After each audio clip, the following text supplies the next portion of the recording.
इसमें क्या मेरी खता है। ভালো লাগে লাইক শেয়ার সাবস্ক্রাইব কমেন্ট করবেন। আমরা হচ্ছে আজকে হয়তো রাত্রে ঘর যেতে পারবো না, এখানে স্টেশনে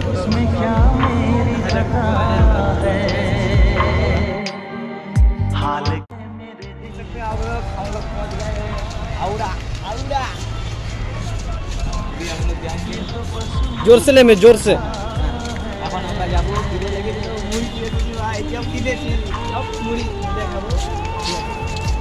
ফাইনালি আমরা এখন হাওড়া পৌঁছে গেছি, দেখতে পাচ্ছ এই পাশে হাওড়া ব্রিজ রয়েছে আমাদের। খুব জোরে বৃষ্টি হয়েছিল ভাই, বৃষ্টি হয়েছিল খুব বৃষ্টি। আমরা বৃষ্টির মধ্যেও এই এখন বিকাল 5:55 আমরা চলে এসেছি। পাশে দেখতে পাচ্ছি উপর দেখতে পাচ্ছি।